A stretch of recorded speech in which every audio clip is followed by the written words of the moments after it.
Hi, my beautiful and loyal family. Welcome back to your warm and blessed home, Mr. Peter's family. May the Almighty clothe every woman in divine courage, unshakable dignity, and a peace that never breaks, no matter how heavy the storm becomes. May your wounds turn into wisdom, your pain into purpose, and your whispered prayers into miracles that light your path. You are the warmth in cold nights, the strength behind silent battles, and the heartbeat that keeps families standing tall. May your mornings shine softer, your evenings rest deeper, and may your soul find comfort in every unseen moment. My precious family, don't fall silent tonight. Your presence keeps this home alive. A like is a light of hope. A comment is a bond of unity. This is mission 1,000 likes for every woman who kept giving, kept believing, kept rising. If you carry love in your heart, like this video. If your spirit walks in faith, comment, "I'm with Mr. Peter." Nancy Walsh would remember 3 things about the night Jake Cabet destroyed her. The rain against his penthouse windows, the way his Patek Philippe caught the light when he gestured at her body, and the exact taste of blood when she bit her tongue to keep from screaming. She sat on the edge of his leather sofa, the one that cost more than her first car, wearing his old Michigan State t-shirt because nothing else fit anymore. 8 months pregnant, swollen ankles propped on the ottoman, hands resting on a belly that had been moving all day, their son doing somersaults against her ribs. Jake stood by the floor-to-ceiling windows, silhouetted against the Detroit skyline, a glass of Macallan 25 in his hand. He'd been drinking since she arrived an hour ago. She'd noticed, but said nothing, waiting for him to explain why he'd asked her to come over at 9 p.m. on a Wednesday. "We need to talk about expectations." His voice was clinical, corporate, the same tone he used in board meetings. Nancy's stomach tightened. Not a contraction. Intuition. "Okay?" He turned to face her. Jake Cabet at 38 was objectively handsome. Sharp jawline, grey eyes, the kind of professionally maintained body that came from having a personal trainer and a private gym.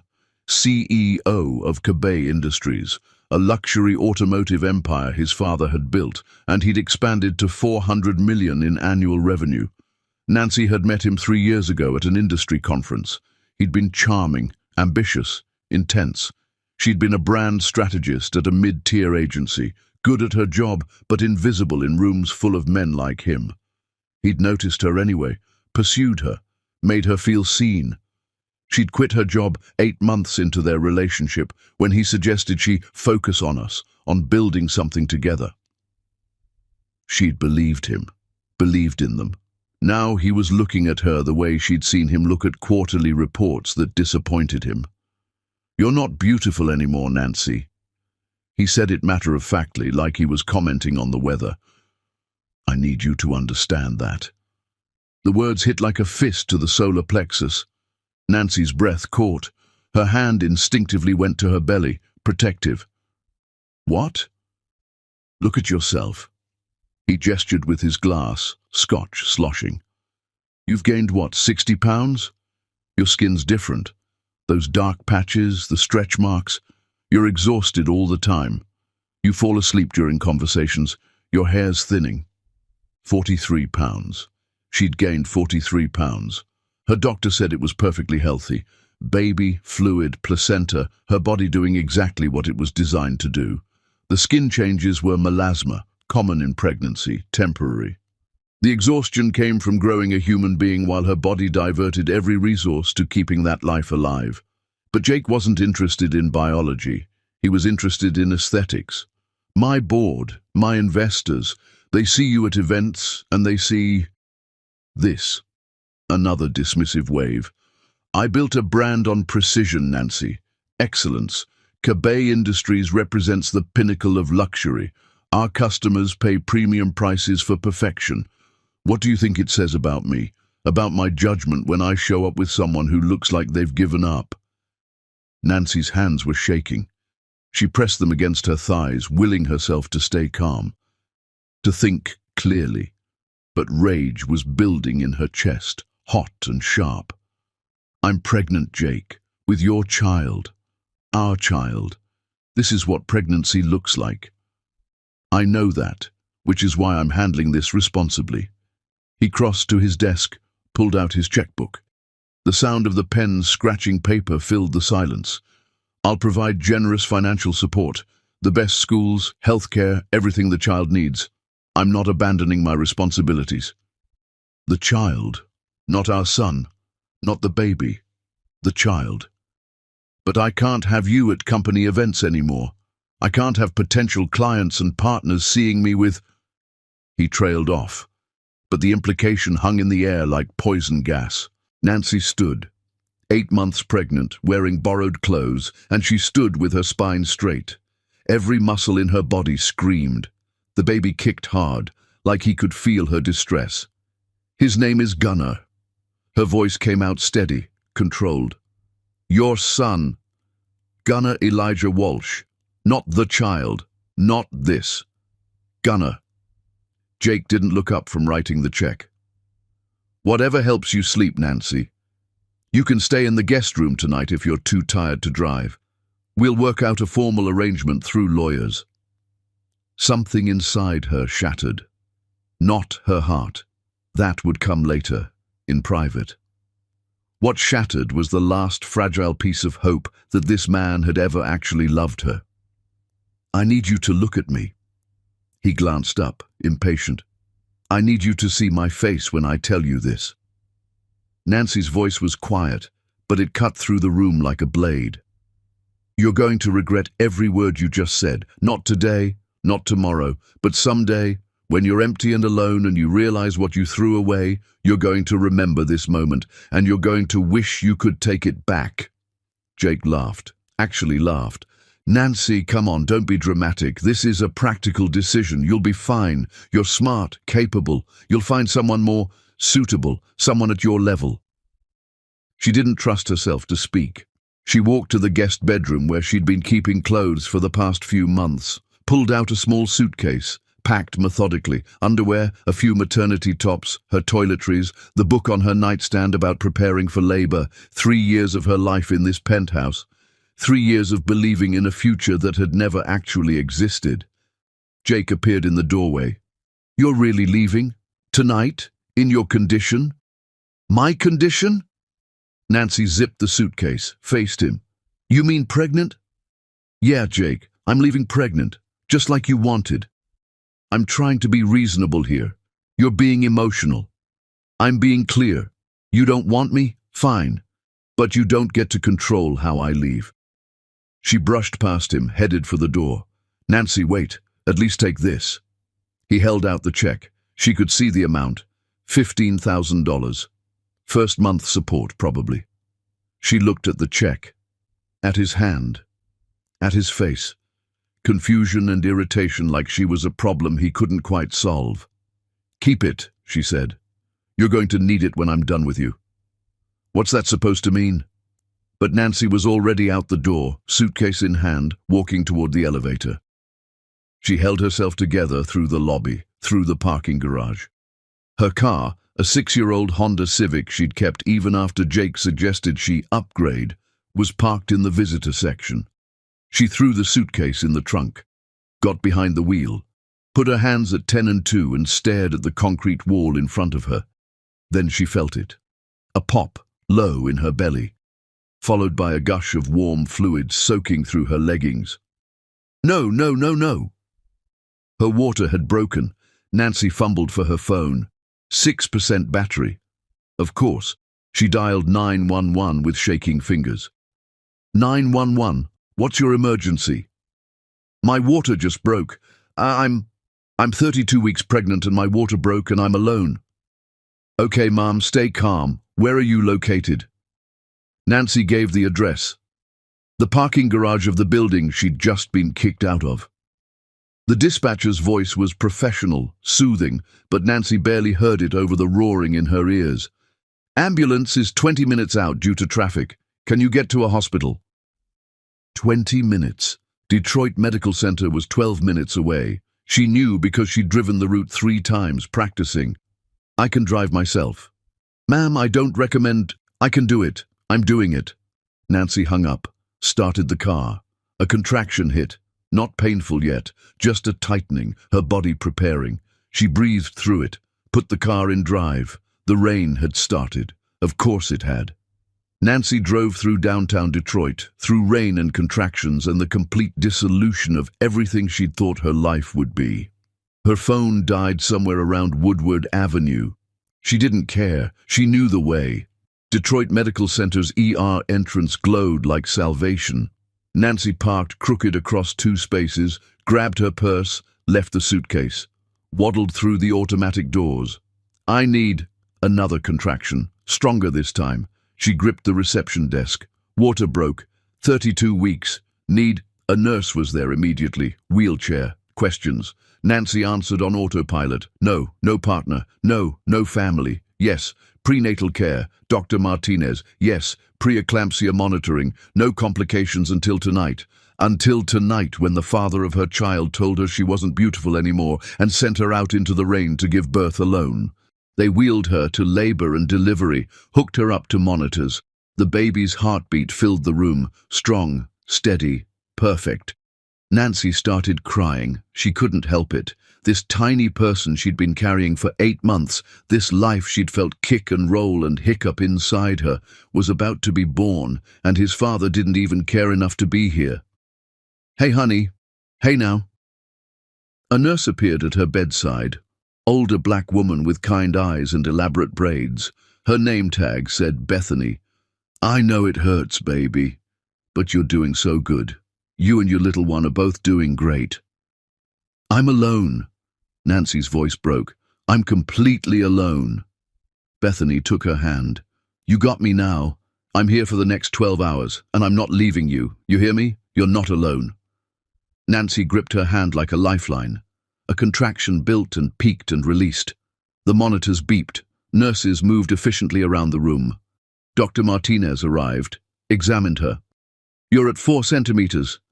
Baby's doing fine, but we're watching closely given the early rupture. Let's see if we can slow this down, or if baby's ready to meet us." But Gunnar, it turned out, was ready. Over the next 6 hours, Nancy's labor progressed. Bethany stayed exactly where she promised, holding Nancy's hand, coaching her breathing, wiping her face with cool cloths. "You got people you want us to call?" Bethany asked during a quiet moment. "No. Parents died in a car accident when I was 19. No siblings." Nancy laughed bitterly. "The father's in a penthouse 2 miles from here and doesn't give a damn." Bethany's eyes flashed with something dangerous. "Then he's a fool. And his loss is that baby's gain, because that boy's going to have a mama who fought for him from day one." At 3:47 a.m., with rain still drumming against the windows, Nancy pushed and pushed and pushed. Dr. Martinez's calm voice guiding her, Bethany's hand in hers, every muscle in her body screaming. And then, a cry. Sharp, indignant, furious. "It's a boy!" Dr. Martinez lifted him up, and Nancy saw her son for the first time. He was perfect. Impossibly tiny, but absolutely perfect. Dark skin, a cap of black hair, grey eyes that would probably change, but right now looked exactly like his father's. Fists clenched, face scrunched, screaming his arrival into the world. They placed him on Nancy's chest, warm and slippery and alive. She wrapped her arms around him and sobbed. "Hi, baby. Hi, Gunnar. I'm your mama. I've got you. I've got you."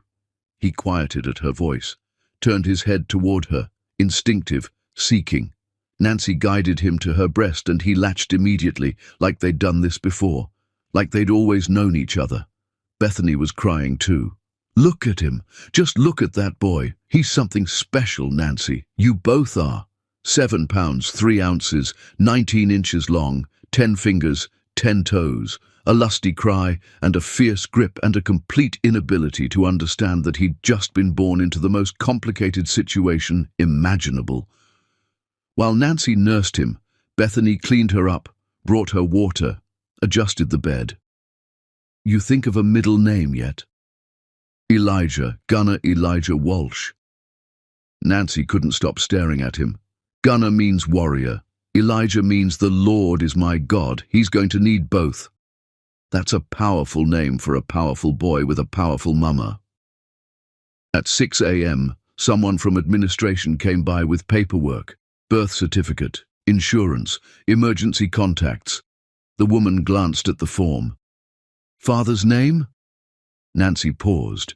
She could leave it blank, could write unknown, could legally erase Jake from this moment entirely, but she didn't. She wrote Jake Cabay in careful letters, because whatever happened between them, Gunnar deserved to know where he came from. Does the father want to be contacted about the birth? Nancy thought about Jake in his penthouse, probably asleep in his expensive sheets, having successfully excised the inconvenient pregnant woman from his perfect life. No. Later that morning, a delivery arrived. Huge basket of fruit from a high-end service. The card said, "Congratulations on your new arrival, JC," like she was a business associate, like their son was a product launch. Nancy stared at that card for a full minute. Then she called a nurse. "Can you take this to the nurse's station? Share it with everyone. I don't want it." "You sure, honey?" "I'm sure." That afternoon, Bethany came by before her shift ended, sat in the chair next to Nancy's bed. Gunnar was asleep in the bassinet, swaddled tight, his little face peaceful. "You got a plan, sweetheart? Place to go? People to help?" "I have an apartment in Midtown, 600 square feet. I set up a corner with a crib before everything imploded. And I can work from my laptop. I was a brand strategist before I met Jake. I'll figure it out." Bethany pulled out a post-it note, wrote her personal number on it. 3 a.m. questions, 4 a.m. panic. Whenever, you call me. Don't matter what it is. You hear? Nancy took the post-it with trembling hands. "Why are you being so kind to me?" "Because somebody was kind to me when I had my first baby alone, and because that boy deserves to grow up knowing the world has good people in it." Bethany stood, squeezed Nancy's shoulder. "You're going to be just fine. Better than fine. You're going to be amazing." After she left, Nancy picked up Gunnar, held him against her chest, breathing in that newborn smell, milk and vernix and pure potential. "It's just you and me, baby boy," she whispered, "but we're going to be okay. Better than okay. I'm going to build you a life so good, so strong, that you'll never question whether you were wanted. Because you are. You are so wanted." Gunnar yawned, stretched his tiny fists, settled against her heartbeat like he'd always belonged there. Nancy looked out the hospital window at the Detroit skyline. Somewhere in that city, Jake was going about his day, working, meeting, making decisions that affected hundreds of people. He had no idea what he'd just lost, but he would. Nancy would make damn sure of that. She pulled out her dying phone, opened her email. Her old boss from the branding agency had reached out 3 months ago. "If you ever want freelance work, we'd love to have you back in any capacity." Nancy responded with one hand, Gunnar asleep in the other arm. "I'm available immediately. Send me everything you've got." Then she noticed another email. From a brand director at a major athletic company. Subject line, RFP, brand redesign. Nancy opened it. The company was looking to fire their current agency, Cabay Industries, after their latest campaign had flopped spectacularly. They were seeking fresh perspectives, new voices, authentic stories. Nancy looked at her son, at his perfect face, his father's eyes, his complete trust that she would take care of him. "You know what, Gunnar?" She smiled for the first time in what felt like years. "I think Mama just got a second chance, and I'm not going to waste it." She hit reply on the email, CC'd her old boss, and started typing a pitch that would change everything. Chapter 2. Born into War. Gunnar Elijah Walsh entered the world at 3:47 a.m. on a Tuesday, 7 pounds of fury and fists, screaming like he knew exactly what kind of fight his mother had just chosen. Nancy brought him home 3 days later to an apartment that suddenly felt impossibly small. The studio in Midtown that had seemed cozy when it was just her now felt like a closet. She'd set up a nursery corner before Jake's dismissal, a second-hand crib from Facebook Marketplace, a changing table she'd assembled herself, a rocking chair her neighbor was getting rid of. It looked pathetic in the harsh afternoon light.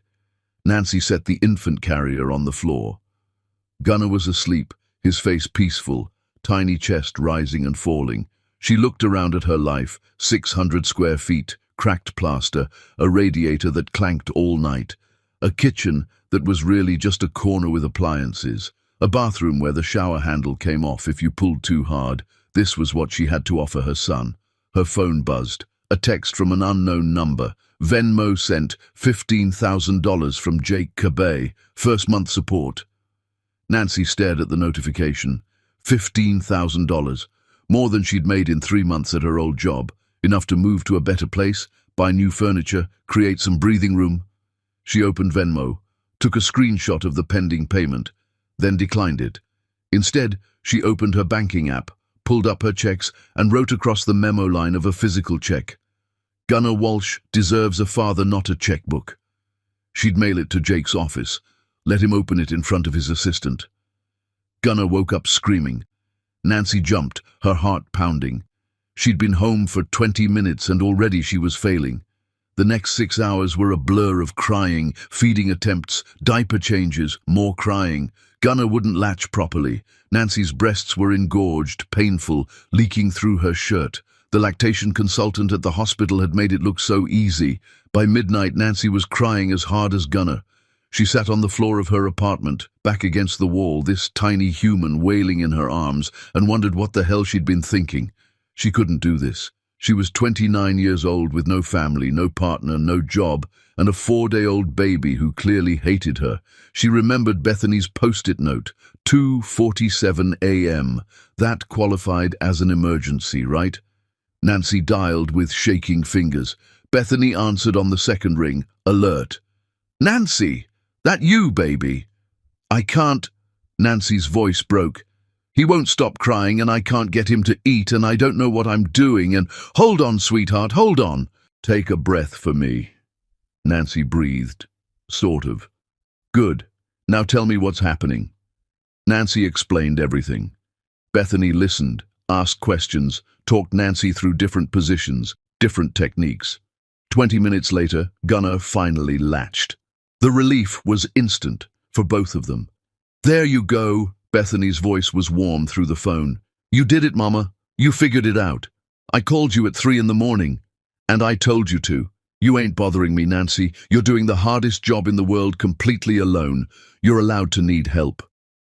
After they hung up, Nancy sat in the rocking chair, Gunnar nursing peacefully now, and let herself cry quietly. Not from sadness, from exhaustion and gratitude, and the overwhelming realization that this was her life now. Everything else, career, ambition, pride, came second to keeping this little person alive. At 4 a.m., she opened her laptop one-handed. Her old boss, Michelle, had sent over 3 potential projects. Small stuff, social media strategy for a local restaurant, brand refresh for a boutique law firm, website copy for a startup. Nancy could do all of this during nap times. She started with the restaurant, created a proposal document while Gunnar slept in the crook of her arm, outlined a complete strategy, authentic food photography, behind-the-scenes stories, user-generated content campaigns. She quoted them $3,000 for 3 months of work. Hit send at 5:15 a.m. Michelle responded by 9 a.m. They love it. You're hired. When can you start? Nancy looked at Gunnar, asleep in his bassinet, at her apartment that needed cleaning, at her own body that hadn't showered in 3 days. She wrote back, today. The next 3 weeks were survival. Nancy learned to work in 15-minute increments, write copy while Gunnar nursed, edit photos during tummy time, take client calls with him strapped to her chest in the carrier, muting when he fussed. She slept in 90-minute chunks, lived on protein bars and coffee, showered every 3 days if she was lucky. But she delivered, every project, on time, better than expected. More work came. Michelle sent her bigger clients. The boutique law firm turned into a full rebrand. The startup wanted a complete marketing strategy. Nancy said yes to everything, terrified that if she said no, the work would dry up. Jake's checks kept coming. Monthly, $15,000. Nancy returned everyone with a different message written across the front in Sharpie. Gunnar took his first bath today. You weren't there. Gunnar smiled at me this morning. A real smile, not gas. You'll never see it. Gunnar has your eyes. He doesn't have your father. She knew it was petty. Knew she should probably just take the money, put it in a college fund, be practical. But every returned check was a promise to herself. I don't need you. I will never need you. By the time Gunnar was 3 months old, Nancy had landed her biggest client yet, an athletic shoe company doing a complete brand overhaul. The brand director, a sharp woman named Keisha, had seen Nancy's work for the restaurant. I love how you tell authentic stories, Keisha said over their video call. Nancy had Gunnar in the background, visible in his bouncer. Everything's so polished these days, so fake. I want real. I can do real, Nancy said. Gunnar chose that moment to spit up spectacularly. Nancy didn't flinch, just wiped him with a burp cloth. Sorry, mom life. Don't apologize. You know what? That's exactly what I'm looking for. Real bodies, real lives, real stories. Can you pitch me something along those lines? Nancy could. She spent Gunnar's next nap creating a presentation that would change her life. Real bodies, real victory. The concept was simple but revolutionary for athletic brands in 2020. Feature actual athletes of all sizes, all abilities, all backgrounds. Not models who looked like athletes. Real people doing real things. A marathon runner with thick thighs, a basketball player with acne scars, a swimmer who'd had a mastectomy, a weekend warrior dad with a beer belly who still showed up for his kids' soccer practices. She pitched it on a Thursday. Gunnar was 4 months old, teething, miserable. Nancy had gotten maybe 3 hours of sleep, but she delivered that pitch like her life depended on it, because it did. Keisha called her back the next day. You're hired, $85,000 for the full campaign. Start immediately. Nancy sat in her apartment, her tiny, cramped, perfect apartment, and cried. $85,000, more than she'd made in 2 years at her old job, enough to move, to hire help, to maybe possibly breathe. She picked up Gunnar, spun him around. He laughed, that gorgeous baby laugh that sounded like pure joy. We did it, baby boy. Mama just got us a future. That week, Nancy registered Walsh Collective LLC, opened a business bank account, hired a part-time sitter, a college student named Maria, who needed flexible hours and loved babies.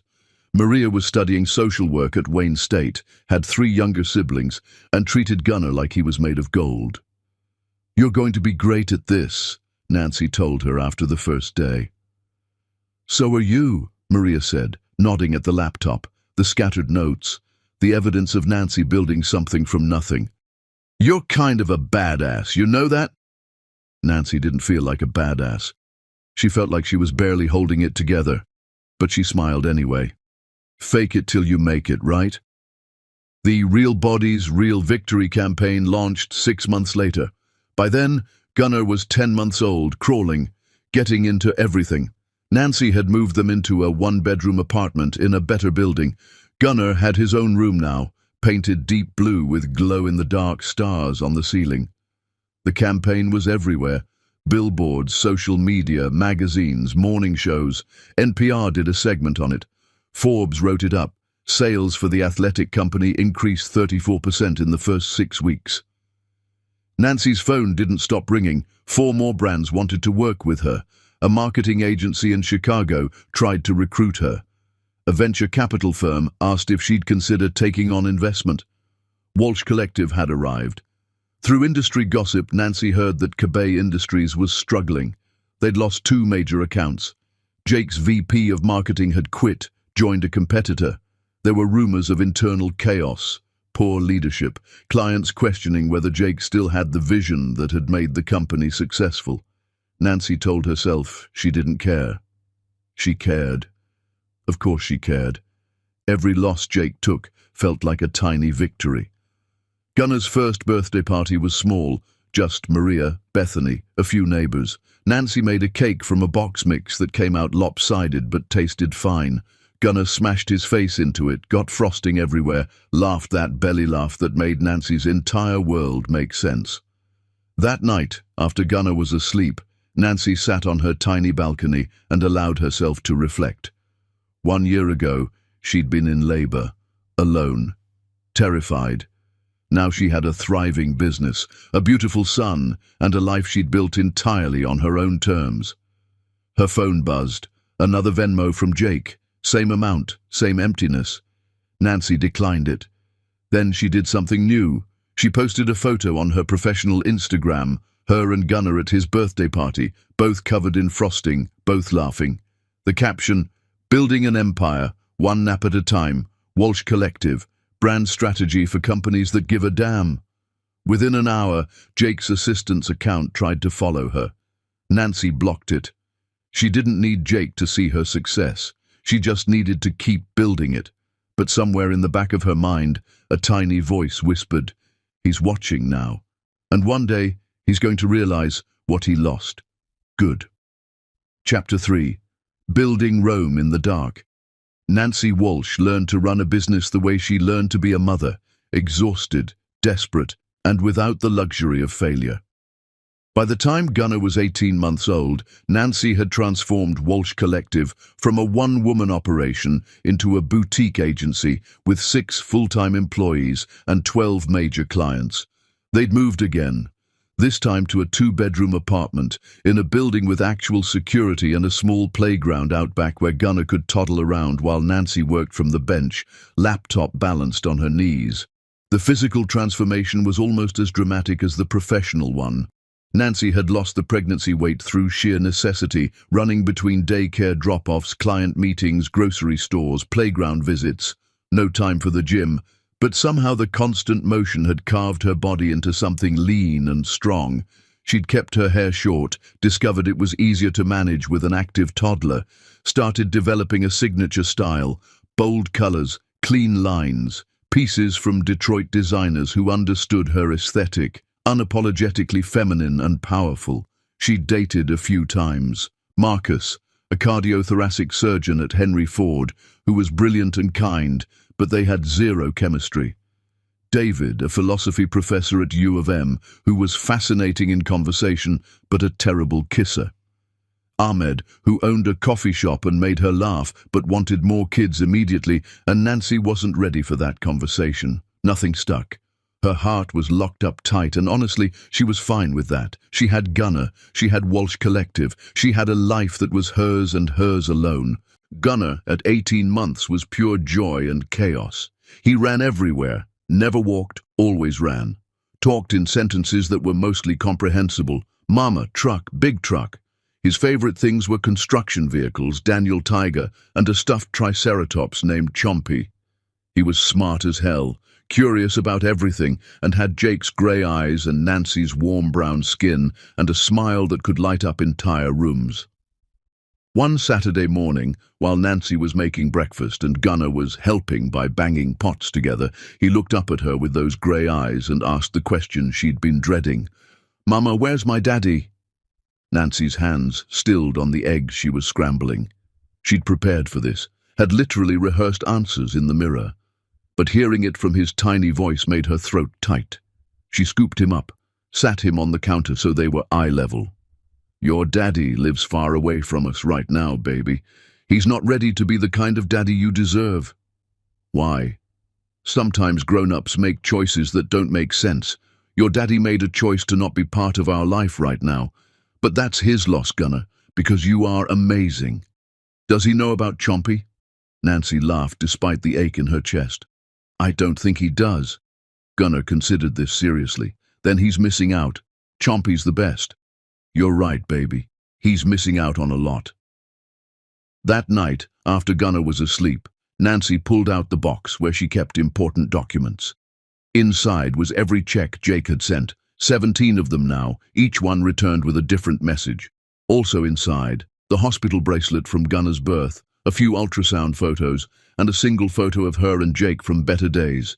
She looked at Jake's face in that photo, smiling, arm around her shoulders, both of them at some industry event. He looked happy. She'd thought she was happy. She'd been so wrong. Nancy ripped the photo in half, threw it away, kept everything else.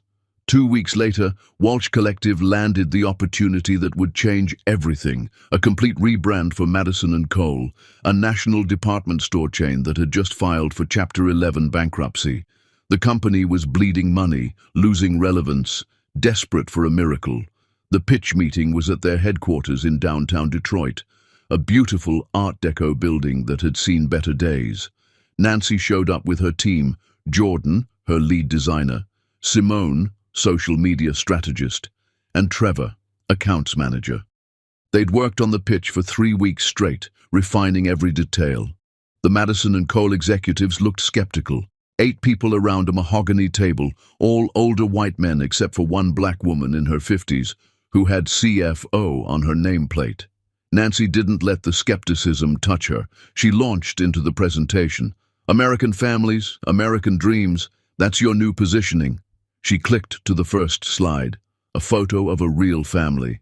You're not selling clothes, you're selling identity, belonging, the dream that every family, regardless of race, structure, income level, can find something that makes them feel seen at Madison & Cole. We've tried inclusive marketing before, one of the executives said. It didn't move numbers. Because you were performative, not authentic, Nancy said bluntly. The CFO's eyebrows rose. You hired a diverse model for one campaign, patted yourself on the back, and called it a day. I'm talking about comprehensive transformation.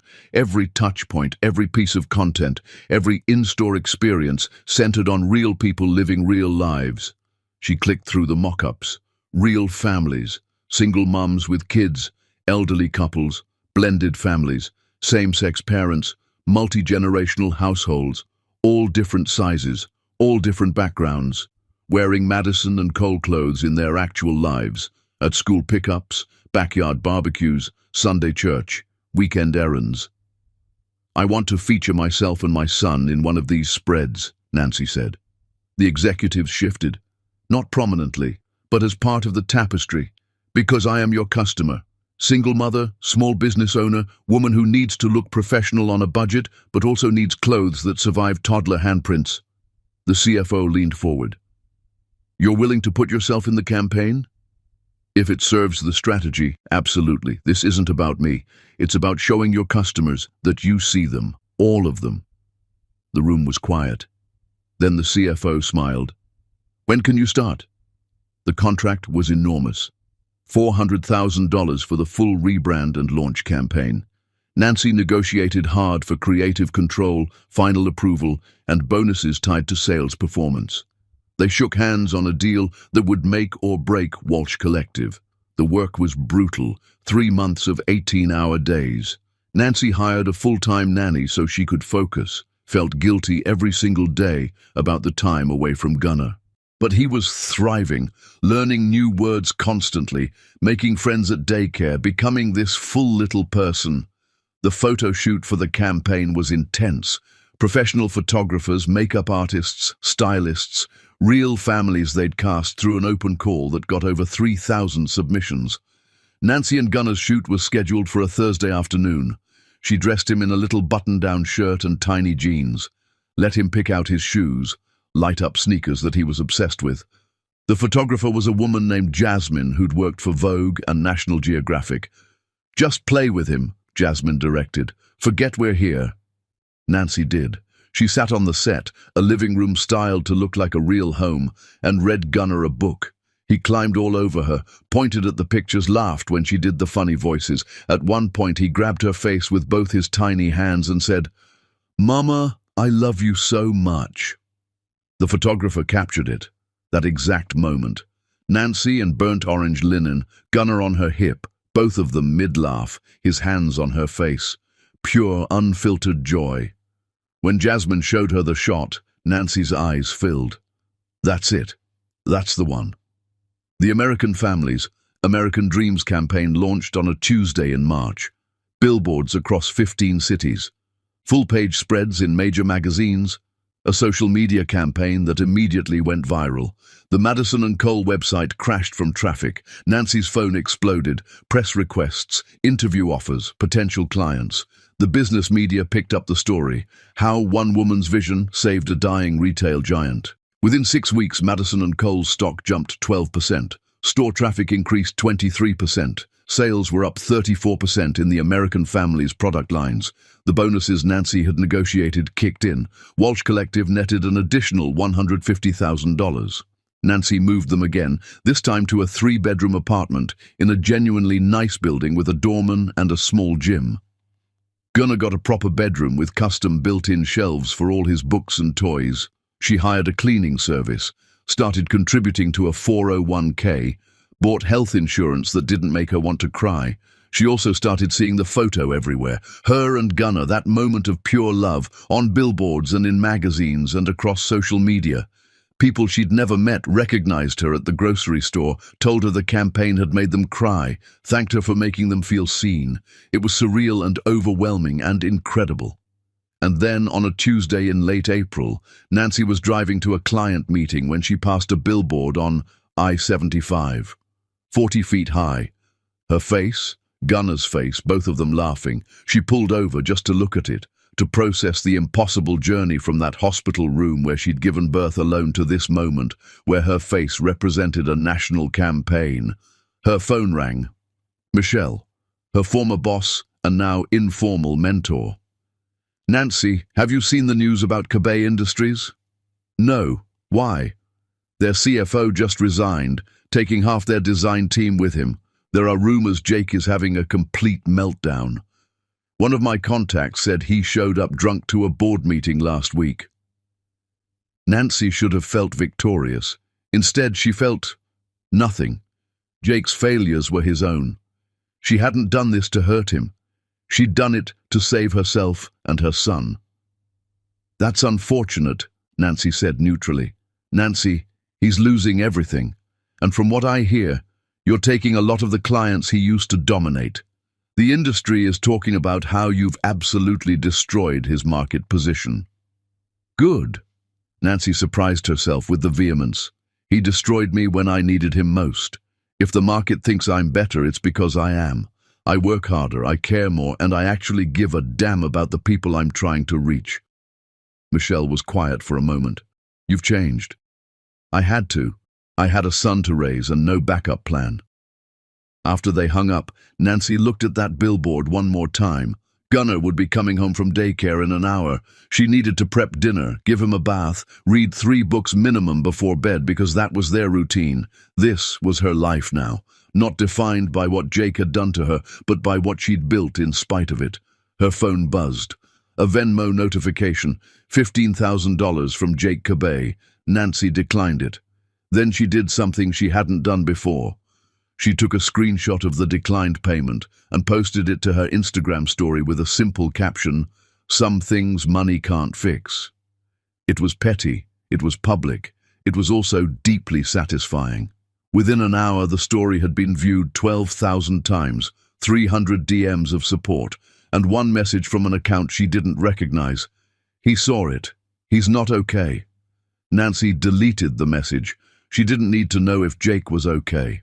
She needed to pick up her son, make dinosaur-shaped chicken nuggets, and read The Very Hungry Caterpillar for the 800th time. Everything else was just noise. Chapter 4. The Receipt Collector. By the time Gunnar Walsh turned 2, his mother had learned that revenge wasn't a dish served cold. It was a campaign served strategically, repeatedly, and with impeccable documentation. The terrible twos hit like a hurricane. Gunnar had opinions about everything. What he wore, only shirts with trucks. What he ate, dinosaur nuggets or nothing. Who could touch his toys, only him and Mama. He threw tantrums in grocery stores, refused naps, potty training was going terribly, and Nancy loved every exhausting second of it because he was hers, completely, utterly hers. Walsh Collective had grown to 8 employees, and revenue had hit $2.1 million annually. Nancy had moved them one final time to a 2-bedroom condo she'd actually purchased. Her own place. No landlord, no rent hikes, just hers. The second bedroom was Gunnar's, walls painted deep blue with glow-in-the-dark stars she'd spent an entire Saturday positioning perfectly. Nancy's style had fully evolved. She wore custom pieces from Detroit designers almost exclusively. Lara Michelle, Reckless Garment Co., Detroit Denim Company. Bold colors, impeccable tailoring, pieces that said, "I built this," without her having to speak. Her natural hair was in locks now, styled in ways that were both professional and unapologetically black. She'd become recognizable in Detroit business circles. She still dated occasionally, but nothing stuck. Her focus was Gunnar and Walsh Collective, and honestly, she liked her life exactly as it was. The checks from Jake kept coming. Nancy had started a spreadsheet tracking every one, date received, amount, what message she wrote before returning it. 24 checks now, $360,000 he'd tried to send. $360,000 she'd sent back, with increasingly pointed messages. Gunnar counted to 20 today. You weren't there to hear it. Gunnar asked if his daddy knows about dinosaurs. I said I didn't think so. He said you're missing out. Gunnar has nightmares sometimes. He calls for me and I'm there within seconds. Who does he call for? She knew it was borderline obsessive, definitely petty, but every return check was a middle finger to the man who'd told her she wasn't beautiful enough to love. Through the industry grapevine, Nancy tracked Jake's descent with clinical precision. Cabay Industries had lost 6 major clients, 4 of them to Walsh Collective. His head designer Paolo had emailed Nancy directly. "I've admired your work for years. Any chance you're hiring?" She'd hired him, gave him a 30% raise over what Jake had been paying him. Jake's latest girlfriend, some Instagram influencer named Simone, had dumped him very publicly, posted a breakup announcement that subtly dragged his declining professional trajectory and personal issues. His company's revenue had dropped 28% year over year. Nancy told herself she didn't care. She cared. She documented everything. In June, Walsh Collective was invited to pitch for an athletic brand's complete repositioning. The current agency, Cabay Industries. Nancy smiled when she got that email. This one was going to be fun. The pitch happened at the brand's headquarters in suburban Detroit. Nancy showed up with Jordan and her newest hire, Claudia, a strategist who'd worked at Ogilvy and wanted to come home to Detroit. They were competing against 3 other agencies, including Cabay Industries.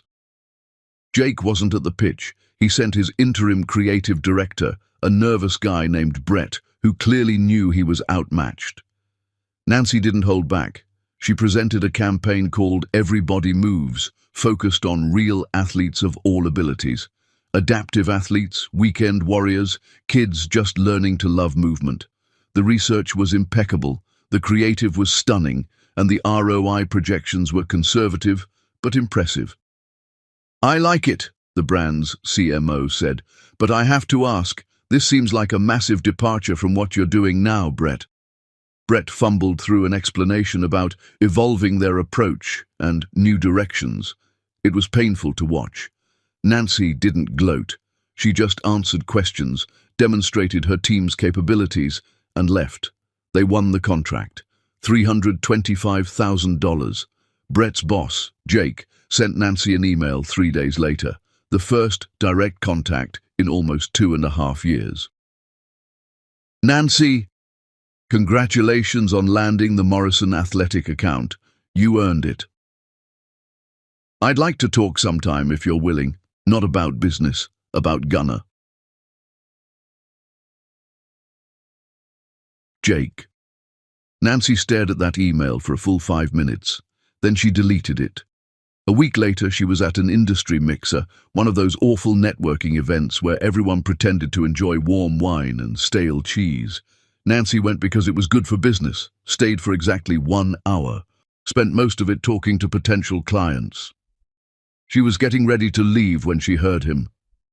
"Nancy, hi." She turned. Jake looked terrible. He'd lost weight, too much of it in a way that looked unhealthy. Dark circles under his eyes. His suit was expensive but rumpled. He was holding a scotch and it clearly wasn't his first. "Jake, you look incredible. I saw the Madison and Cole campaign. It's really brilliant work." "Thank you." Awkward silence. Around them, people were definitely watching. The industry knew their history, even if the details were murky. "Can we talk?" Maybe somewhere more private? We're talking now. I mean really talk. About our son. Our son. The possessive made Nancy's jaw tighten. His name is Gunnar. I know. I wanted... Do you know his name, or did you have to check the birth certificate? Nancy kept her voice low but sharp. Do you know his favorite color, his favorite food, what he wants to be when he grows up? Nancy, that's not fair. You made it clear you didn't want... I made it clear. Her laugh was bitter. You told me I wasn't beautiful anymore when I was 8 months pregnant with your child. You dismissed me like I was a failed product line. I returned every check you sent because money doesn't make you a father, Jake. Showing up does. And you have never, not once, shown up. I know I fucked up. His voice was getting louder. People were definitely staring now. But I'm trying to make it right. I want to meet him. I want to be part of his life. Why? Why now? Because He ran a hand through his hair. Because I've lost everything else and I realized, stop. Nancy stepped closer, close enough that only he could hear her. You want to meet him now because you're losing? Because you've got nothing else and suddenly a child seems like a good idea? He's not a consolation prize, Jake. He's a person. A brilliant, kind, perfect person who asks about you sometimes. Something flickered in Jake's eyes. Hope, maybe. Nancy crushed it. And I have to tell him his daddy isn't ready to love him yet. That's what I tell my 2-year-old son when he asks where his father is. So no, Jake. You don't get to meet him. You don't get to waltz in when it's convenient for you and play daddy. You made your choice when you threw us away. Live with it. She walked away, made it to her car before her hands started shaking. That night, Gunnar had a nightmare. He woke up screaming at 2 a.m., crying for her. Nancy was there in seconds, scooping him up, holding him against her chest. Shh, baby. Mama's here. You're safe. Scary monster, Mama. No monsters here, baby. Just you and me. She rocked him until he fell back asleep, then held him for another 30 minutes just because she could, because she was here, because she'd always be here. Her phone buzzed on the nightstand, an email from someone she didn't know, subject line, "Thought you should see this." Attached was a video. Nancy pressed play with the volume low. It was from tonight's mixer. Someone had recorded Jake drunk, talking to a group of people. His voice was slurred but audible. She got lucky, that's all. One campaign and everyone thinks she's God's gift to branding. Real bodies, real bullshit. It's feel-good marketing that'll be dead in a year. One of the women in the group asked, "Isn't she the mother of your child?" Jake laughed. It wasn't a nice sound. "She trapped me with that kid, you know. Classic move. Get pregnant, lock down the rich guy. I was smart enough not to fall for it." The video ended. Nancy sat in Gunnar's room, her son asleep in her arms, and watched it 3 more times. Then she forwarded it to 5 industry contacts with no comment. By morning, #JakeCabay was trending on Twitter. By noon, Walsh Collective's website had crashed from traffic. Companies wanting to work with the woman this absolute waste of a man had disparaged. By 3 p.m., Nancy had 4 new client inquiries worth a combined $1.2 million. By 5 p.m., Cabay Industries board had called an emergency meeting. Nancy's phone rang. A Detroit Free Press reporter wanting comment. "No comment," Nancy said. Then, because she couldn't help herself, "Actually, I do have a comment. I'm too busy raising a good man to worry about the opinions of bad ones." The reporter laughed. "Can I quote you?" "Please do." That quote was the headline. It was on T-shirts within a week. Jake's board voted him out 11-2. He was offered a consulting position, which everyone knew meant paid to disappear. Nancy told herself she'd feel victorious. Instead, she just felt tired. That weekend, she took Gunnar to the Detroit Zoo. They spent 4 hours looking at animals, eating overpriced French fries, riding the little train around the park. Gunnar wore his favorite truck shirt and light-up shoes and talked non-stop about the penguins. "Mama, why do penguins waddle? Because their legs are short and their feet are far apart. It helps them walk on ice." "That's smart. Penguins are smart." "They are, baby." "Am I smart?" Nancy stopped walking, knelt down to his level. "You are the smartest, kindest, most wonderful boy in the entire world." "Because you taught me?" "Because you were born that way. I just get to watch you be amazing." He hugged her then, his little arms tight around her neck. Nancy held him and thought about everything she'd been through to get to this moment. The humiliation, the fear, the exhausting years of proving herself. Worth it, all of it worth it for this. Her phone buzzed. An unknown number. A text. "I saw what you did, what I did, the video. I deserve everything that's happening. I'm sorry, Nancy, for all of it." She didn't respond, just deleted the message and took another photo of Gunnar in front of the penguin exhibit, his face pressed against the glass in wonder. That photo went on Instagram that night with a simple caption, "My whole world." It got 15,000 likes, including one from an account she'd blocked months ago. Jake was watching. Jake was losing. Jake was sorry. Good. But Nancy Walsh wasn't done yet. Chapter 5. The Unraveling. Jake Cabay had spent 38 years believing money could solve anything, right up until the moment his empire started collapsing and the woman holding the dynamite wouldn't take his calls. The video haunted him. Watching it sober, hearing himself call Gunnar "that kid," dismiss Nancy's success as luck, he wanted to vomit. He'd become exactly the kind of man he'd always claimed to despise. The board meeting was humiliating. 11-2. "You're a liability, Jake. Consulting position, $120,000 annually. No decision-making, no client contact. That's it. Revenue down 28%. 6 major clients lost. Employee turnover at 45%. His leadership had nearly destroyed everything." "I accept," he said quietly. The consulting position was a joke. Small office, limited access, nothing to do. He showed up 2 weeks, then stopped. Started drinking at 10 a.m. His penthouse felt like a mausoleum.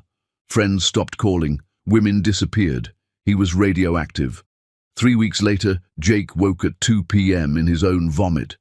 17 missed calls. His housekeeper quit via text. He looked in the mirror. Unshaven, bloodshot, 30 pounds lighter. Barely recognized himself. His father called. "Your mother thinks you're dead." "Are you dead, Jacob?" "No." "Then what the hell are you doing?" "I fucked up everything. I watched the video. You humiliated that woman, the mother of my grandson, while drunk in public." Dominic's voice was hard. "You have a son you've never met. You threw away his mother because pregnancy changed her body.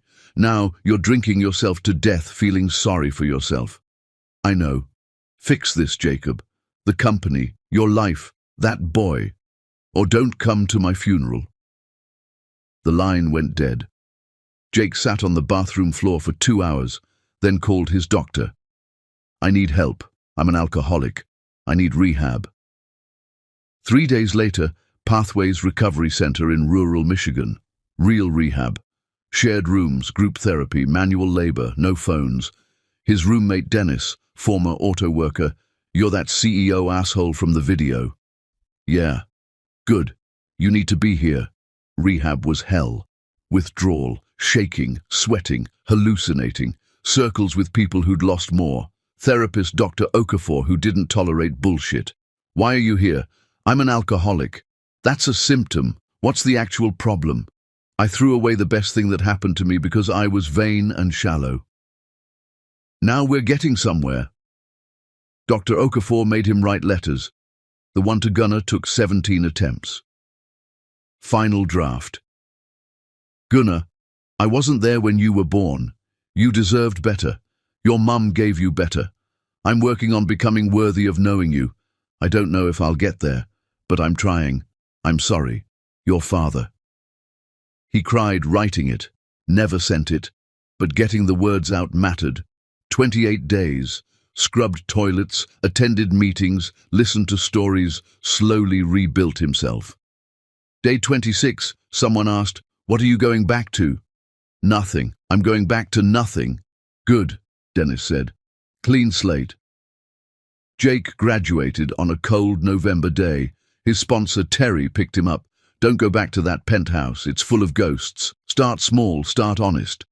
Jake took the advice. Sold the penthouse, found a studio in Hamtramck for $800 a month. Sold furniture, art, wine collection, put the money in a trust for Gunnar, $850,000. He couldn't work automotive anymore. Found a posting at Southwest Detroit Youth Center, teaching design to teenagers, 20 hours weekly minimum wage. The director, Valerie, interviewed him. "You relapse, you're out. You bring drama, you're out. You treat these kids like redemption projects, you're out. Clear?" Crystal. The youth center was nothing like his former life. One kid, Marcus, 16, with brilliant talent and no resources, reminded Jake of himself. Jake stayed late helping build portfolios. Didn't tell anyone, just did it because it mattered. AA meetings in church basements, 3 weekly. Just another guy sharing failures, 6 months sober. Jake wrote Nancy. "Nancy, I'm not asking for forgiveness. I told people you trapped me, let friends call you a gold digger, said you weren't beautiful carrying my child, sent checks instead of showing up. I was a coward in expensive suits. I'm sober now. 6 months, meetings, therapy, youth center job making $22,000 yearly. My apartment is 400 square feet. I'm happier than I've been in a decade. I've set up a trust for Gunnar, $850,000. You control it completely. I'm not ready to be his father, but I'm working on becoming someone who could be. You were right about everything. Gunnar is lucky to have you. Jake." He mailed it with documents. Didn't expect response. At AA that night, I wrote to my son's mother, apologized, set up college fund, asked for nothing. It felt good, like doing something right. Terry nodded. "That's growth, man." Jake went home to instant ramen and a movie on his laptop. Went to bed feeling something close to peace. He'd lost everything, but somewhere in the wreckage, he'd found who he wanted to be. Small, honest, useful. For the first time in his life, real, felt like enough. Chapter 6. The gala where wolves wear diamonds. Nancy Walsh didn't believe in divine timing, but walking into the Automotive Innovation Gala as the winner of Jake Cabey's former award felt like the universe balancing its books. She almost hadn't come. The gala was expensive, time-consuming, and honestly, she had better things to do, like put Gunnar to bed and finish a client proposal. But Maria had been insistent. "Girl, you won. Brand Visionary of the Year. Jake won that 3 years running and you took it from him. You have to go. You have to walk in there like you own the damn building." So Nancy did. The dress was custom, emerald silk by Lara Michelle, fitted perfectly to Nancy's body that had carried and birthed and nursed a child. The color made her brown skin glow. Her locks were styled elaborately, pinned up with gold accessories. Diamond stud earrings, the first expensive jewelry she'd bought herself, a celebration when Walsh Collective hit $5 million in revenue. She brought her team, Jordan, Claudia, Simone, Trevor, and 2 new hires. 7 people who believed in her vision, who'd worked their asses off, who deserved to celebrate. They arrived as a unit. Nancy could feel eyes tracking her across the room. She'd become a known quantity in Detroit. The woman who'd built an empire while raising a child alone, who'd disrupted the industry with authentic storytelling, who'd taken down the former golden boy of automotive branding. The gala was at the Detroit Institute of Arts, all marble and grand staircases, and important people in expensive clothes. Nancy navigated it easily now. This was her world too. She spotted Jake before he saw her. Corner table, no date, nursing what looked like a whiskey. He looked awful, not just thin, unhealthy thin. His suit hung wrong, dark circles made his grey eyes look sunken. Nancy felt nothing, no satisfaction, no anger, just a mild curiosity about how someone could fall so far so fast. The award ceremony happened before dinner. Nancy sat with her team at a prime table, laughing, celebrating. When they announced her award, the room stood. Actually stood. 300 of Detroit's business elite on their feet applauding her. Nancy walked to the stage, accepted the crystal trophy, looked out at the room. She'd prepared a speech, something safe and professional about teamwork and innovation. She threw it away. 3 years ago, I was told I wasn't beautiful anymore. Her voice carried across the silent room. That my value had diminished, that I'd become inconvenient. She could feel the shock rippling through the audience. This wasn't typical acceptance speech territory. I won't name names. That man knows who he is, and frankly, he's not relevant to this story anymore. What's relevant is this. I believed him. For about 6 hours, I believed that pregnancy had made me less, that my body changing to create life somehow reduced my worth. Nancy paused. Let that sink in. Then I had my son, and he taught me that beautiful isn't what you look like when everything's perfect. Beautiful is what you build when someone tells you you're broken. Beautiful is the empire you create during nap times and between midnight feedings and in the 15-minute increments when your toddler finally stops asking why. Beautiful is loving yourself enough to walk away from anyone who can't see your worth. The room was completely silent, so this award, I accept it on behalf of every woman who's been discarded, underestimated, or told she's too much or not enough. You were always exactly right. They were just too small to see it. The room erupted. Standing ovation. 3 full minutes of applause.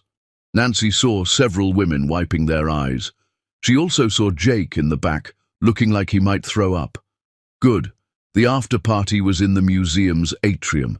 Nancy circulated, talking to potential clients, congratulating other winners, genuinely enjoying herself. Her phone buzzed. Gunner's nanny FaceTiming for bedtime. Nancy stepped into a quieter gallery, answered with a smile. Hey, baby, did you brush your teeth? Gunner's face filled the screen, toothpaste foam around his mouth. Look, Mama, I'm a rabid dog. Nancy laughed. You're the cutest rabid dog I've ever seen. Did Miss Sarah read you a story? 2 stories, and I picked out my clothes for tomorrow. The truck shirt.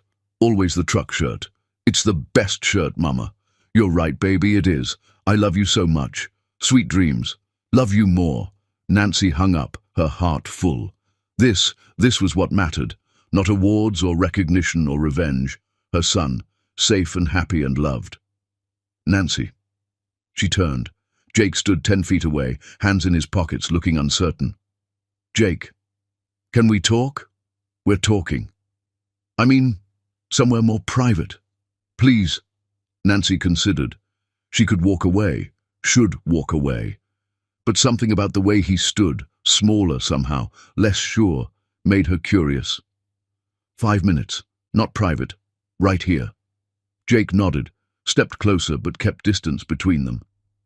You looked incredible up there. The speech was powerful. Everything you've built is just...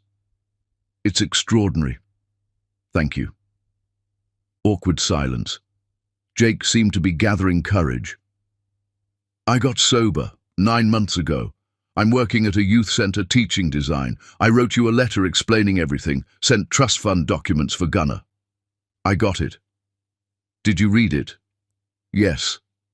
And... Nancy met his eyes. And nothing, Jake. You did what you should have done 3 years ago. You won a medal for finally becoming a decent human being. No, I wanted you to know I'm trying. I'm really trying to be better. For yourself or for access to my son? The question landed like a slap. Jake flinched. For myself, because I hated who I'd become. Gunner deserves better than who I was. He deserves better than who you are now, too. I know. That's why I'm not asking to meet him. I'm just trying to tell you I'm working on it. Nancy studied him, looking for the manipulation, the angle. She'd gotten good at spotting bullshit over the past 3 years. But Jake just looked tired and honest and small. You hurt me, she said quietly. You didn't just leave. You destroyed me when I was at my most vulnerable. You told me I wasn't enough, that our son was an inconvenience. You let your friends call me names. You sent money like I was a problem to be solved. Do you have any idea what that did to me? I can't imagine, but I know it was unforgivable. You're right, it was. Nancy's voice was steady but sharp. So understand this. I don't care that you're sober. I don't care that you're working some low-wage job to prove a point. I don't care that you set up a trust fund. None of that undoes the damage. None of that earns you the right to be in Gunner's life. I understand. Do you? Because showing up here, approaching me at my moment, trying to make this about your redemption, that's still selfish, Jake. You're still making it about you. Jake's jaw worked. You're right. I'm sorry. I'll go. He started to walk away. Nancy surprised herself. Jake, he turned. The trust fund. That was the right thing to do. Thank you. Something flickered in his eyes. Hope, maybe. Nancy killed it immediately. It doesn't change anything. But it was the right thing. Jake nodded. Take care of him, Nancy. You're an incredible mother. Then he left. Actually left. Without pushing. Without asking for more. Nancy stood in that gallery surrounded by priceless art and felt the strangest mix of emotions. Not forgiveness. She wasn't anywhere near that. But maybe acknowledgement that people could change even if that change didn't entitle them to anything. She returned to the party, found her team, celebrated properly, took photos with the award, made connections that would turn into million-dollar contracts, drove home at midnight to her condo where Gunner was asleep in his room, Chompy the Triceratops clutched to his chest. Nancy stood in his doorway watching him sleep, this perfect human she'd created and raised and protected fiercely, Jake's grey eyes in his son's face, but everything else was hers. His kindness, his curiosity, his absolute certainty that he was loved. Her phone buzzed, a text from Maria. How'd it go? Nancy typed back, I won. Again. Then she added, Jake was there. We talked. It was weird, but okay. Maria, you forgive him? Nancy looked at Gunner, sleeping peacefully. No, but maybe someday I won't need to hate him anymore. That's different. She put her phone away, changed into pajamas, washed off the makeup. In the mirror, she saw herself, 32 years old, successful, strong, exactly the woman she'd needed to become. Jake had said she wasn't beautiful anymore. He'd been so fucking wrong. But it had taken losing him to realize she'd never needed his approval in the first place. Nancy climbed into bed, set her alarm for 6 a.m., Gunner was an early riser, and fell asleep with the award on her nightstand catching the moonlight. She'd won in every way that mattered, and she'd done it completely on her own terms. Chapter 7. When wolves learned to bleed rock bottom, Jake Cabay discovered, wasn't a place you hit once. It was a series of descents, each one teaching you exactly how much further you could fall. 14 months sober.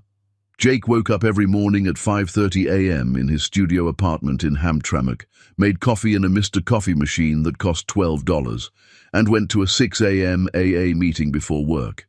His sponsor Terry met him there most mornings. How you doing? Terry always asked.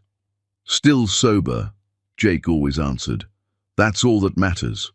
The youth center had become Jake's anchor. Marcus had gotten into Cranbrook Academy of Art with a full scholarship. Jake had helped him with every piece of that portfolio. The kid had hugged him when the acceptance letter came, actually cried on Jake's shoulder. I couldn't have done this without you, man. Yes, you could have. You've got the talent. I just helped you see it. 2 other kids had followed, Jasmine, who wanted to be an industrial designer, and Deshawn, who was brilliant at urban planning concepts. Jake worked with them after hours, never charging, never asking for recognition, just doing the work because it mattered. His father had called once, 6 months into recovery. Your mother tells me you're still sober. 14 months. Long silence. Good. That's good, Jacob. Not pride, not forgiveness, but acknowledgement. It was something. Jake had started a side project in his spare time, designing accessible, affordable vehicles for working families, not luxury, not status symbols, just good, reliable cars that people making $40,000 a year could actually afford. He worked on sketches late at night, built clay models on his kitchen counter, ran cost analyses. It would never make him rich, that wasn't the point. The point was building something that helped people instead of something that impressed them. His old life felt like it had happened to someone else. The penthouse, the expensive suits, the models and influencers. He saw photos sometimes on social media, his former friends at galas and yacht parties, their lives continuing unchanged. He didn't miss it, not even a little. What he missed was Gunnar, a child he'd never met but thought about constantly. Jake had seen photos. Nancy posted them occasionally on Instagram. Gunnar at the zoo, at playgrounds, covered in paint at some art class, growing up without him. Jake's therapist, Dr. Okafor, asked about it in their weekly sessions. You could request custody, visitation rights. You have legal standing. No. Why not? Because forcing my way into his life is still about me, about what I want, what I need. Gunnar deserves better than a father who shows up because a court ordered it. So what will you do? Keep working on myself. Keep trying to become someone worthy of him. Hope that someday Nancy decides I've earned the chance. And if she never does?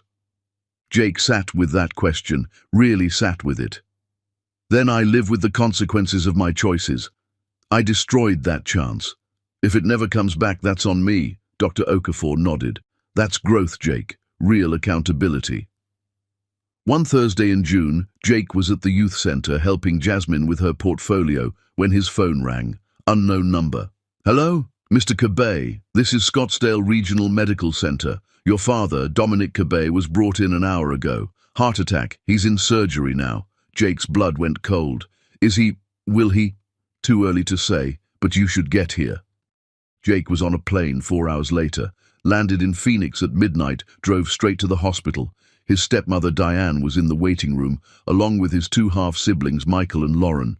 Diane hugged him. He asked for you. When they were loading him in the ambulance, he kept saying, "Get Jacob."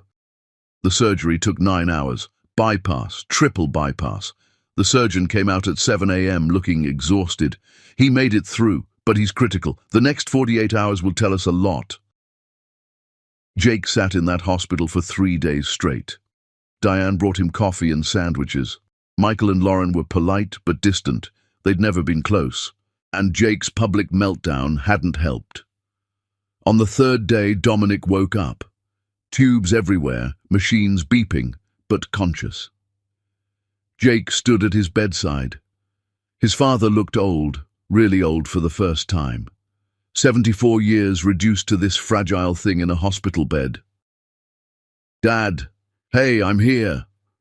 Dominic's eyes focused on him. His hand moved slightly, reaching. Jake took it. Jacob. His voice was barely a whisper. You look different. I'm sober, Dad. 18 months. Good. Dominic's grip tightened slightly. The boy, my grandson. Have you met him? Jake's throat closed. No, Nancy hasn't. I haven't earned that yet. Fix it. Dominic's eyes were fierce despite his weakness.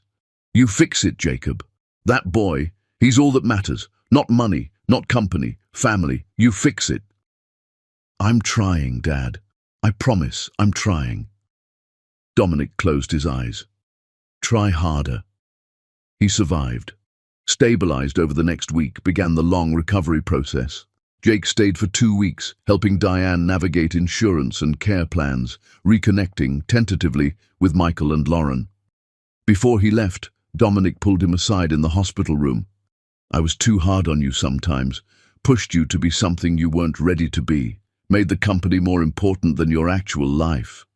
Dominic's voice was still weak but clear. That's on me.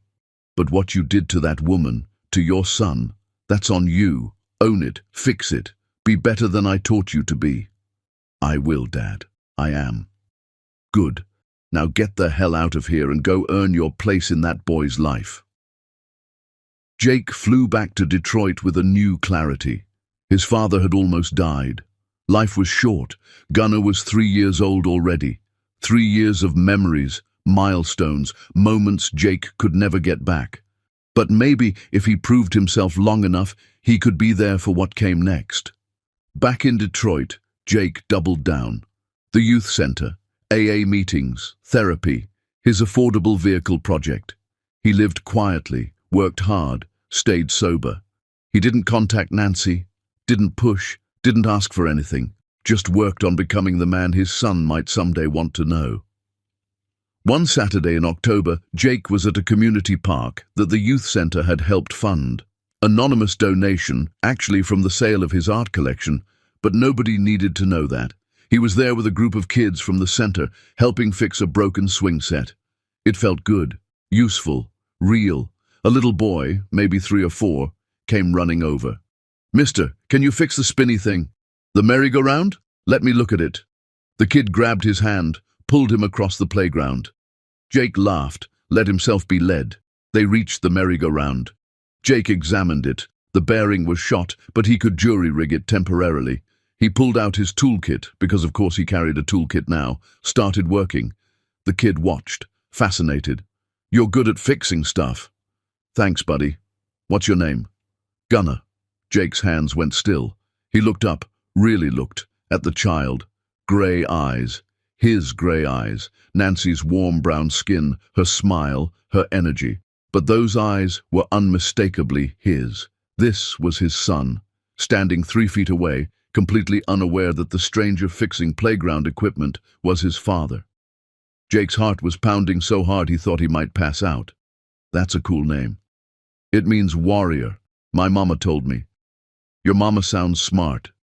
"She's the best. She builds businesses, and she makes really good pancakes, and she gives the best hugs."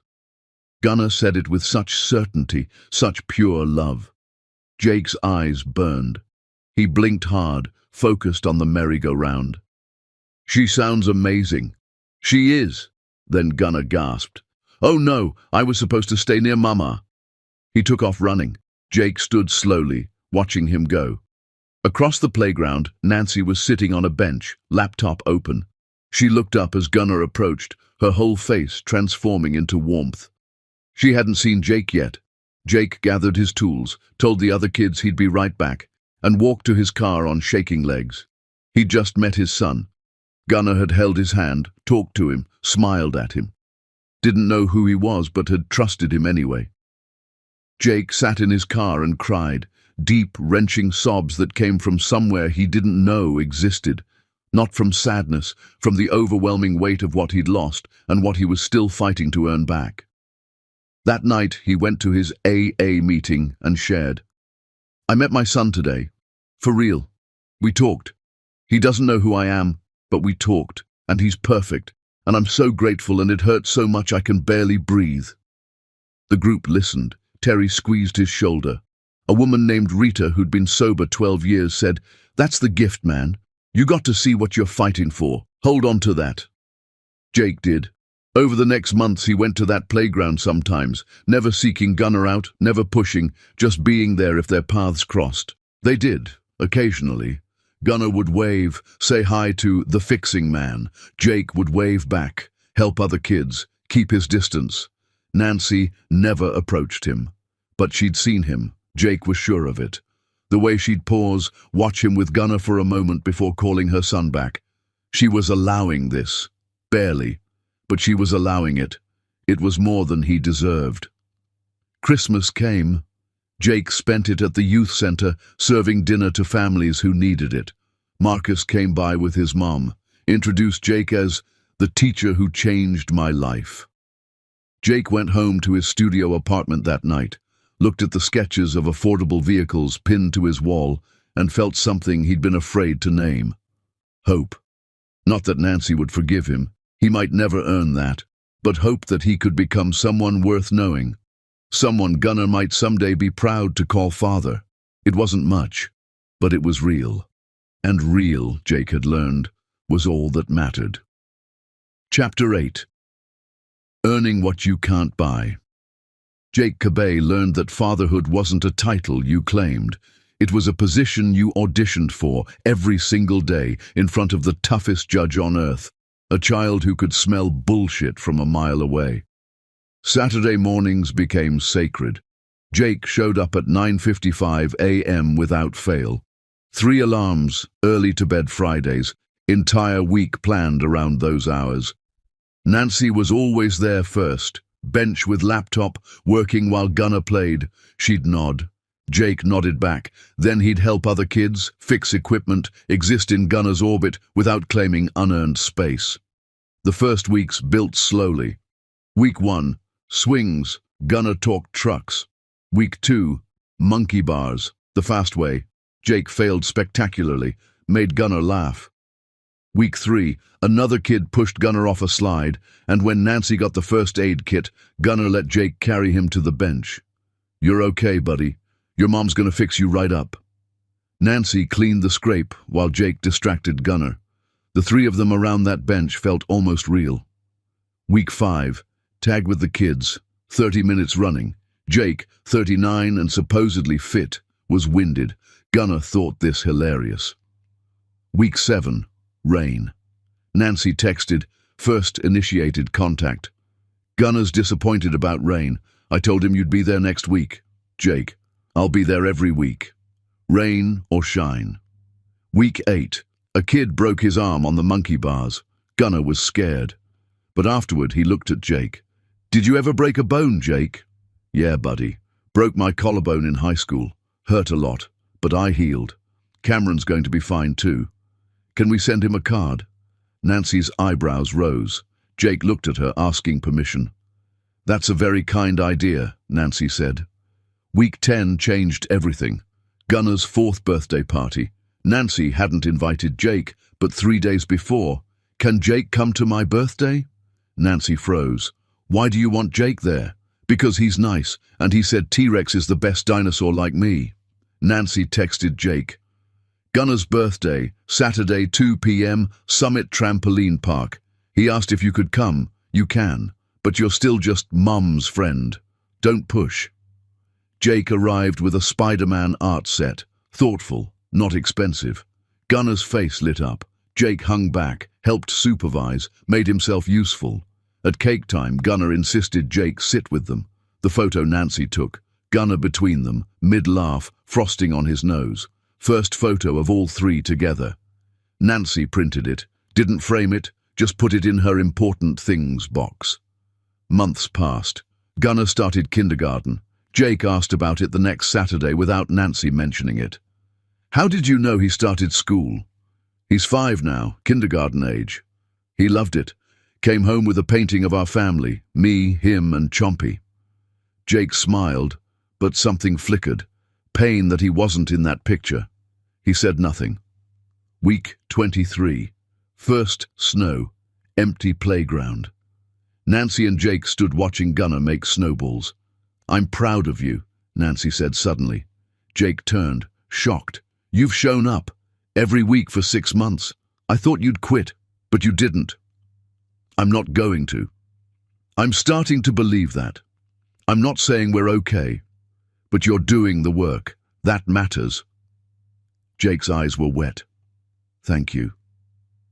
December. Gunnar made a card at school for everyone I love. Nancy, Maria, Bethany, Chompy, and Jake Playground. Nancy texted impulsively, "Christmas lights at the zoo Friday 6 p.m. if you want to come." "I'd love to." Detroit Zoo's wild lights was magical. Gunnar ran ahead pointing. Nancy and Jake walked behind, careful not to stand too close. At Penguins, Gunnar grabbed both their hands, pulled them forward. When Nancy got hot chocolate, she heard them talking. "Jake, do you have kids?" Nancy froze. "That's complicated, buddy." "Why?" "Because I have a son, but I wasn't there when I should have been, so I'm trying to earn the right to be in his life now." "That's sad." "Yeah. It's the saddest thing I've ever done." "Does your son know you're sorry?" "I hope so. His mom is helping me show him." "His mom sounds nice." "Yeah, it's the saddest thing I've ever done." "Does your son know you're sorry?" "I hope so. His mom is helping me show him." Jake's voice thick. "She's the best mom in the world." Nancy stepped forward with hot chocolate, met Jake's eyes. He'd been talking about them, dancing to the truth without crossing the line. That night, Nancy texted. Thank you for tonight, and for what you said. You heard that? Yeah, you did it right. Pause. When do you think he'll be ready to know? Nancy sat with that. Gunnar was 5, smart, intuitive. I don't know yet, but when he is, I'll tell you. Thank you for trusting me this far. Nancy looked at the trampoline park photo in her box, pulled it out, put it on her dresser. Not forgiveness, not yet, but maybe the beginning of something. Chapter 9. The Man at the Playground. Nancy Walsh had built a life where she needed no one, but wanting someone, she discovered, was a different choice entirely. Spring came early to Detroit. By March, the playground was bustling every Saturday. Jake had been showing up for 11 months now, 47 consecutive Saturdays, never late, never cancelled, never pushed. Gunnar, at 5.5, had started asking more pointed questions. Mama, why is Jake always at the playground? Because he likes being around you, baby. Why? Because you're pretty great to be around. Does he have other kids? Nancy's breath caught. Why do you ask? Because Cameron's dad coaches like 6 kids' soccer teams, but Cameron says he's his dad, but Jake only hangs out with me, so I thought maybe... The conversation she'd been dreading. Nancy knelt down, eye level with her brilliant, perceptive son. Baby, do you like having Jake around? Yeah, he's fun, and he fixes stuff, and he laughs at my jokes. Good, because Jake cares about you a lot, and I think pretty soon we should talk about why. Okay, Mama. Gunnar ran off to play. Nancy sat on the bench, heart pounding. She texted Jake, who was at the other side of the playground. I think we need to talk about telling him. Jake's head whipped up. He looked at her across the playground. She nodded. After Gunnar tired himself out, Nancy suggested ice cream, their ritual now. The 3 of them walked to the shop, got their usual flavors, sat on their usual bench. Gunnar, baby, Jake and I need to tell you something, Nancy started. Gunnar looked between them, suddenly nervous. Am I in trouble? No, sweetie, not at all. The opposite. Nancy took a breath. Do you remember how you asked me about your daddy sometimes? Yeah. You said he was learning to be a good dad. That's right. Well, Jake is your daddy. Gunnar blinked, looked at Jake, looked at Nancy, back to Jake. Really? Jake's voice was rough. Yeah, buddy, really. So why didn't you tell me before? Nancy answered. Because grown-ups make mistakes sometimes. Your daddy made some big mistakes when you were a baby. He wasn't ready to be your dad then.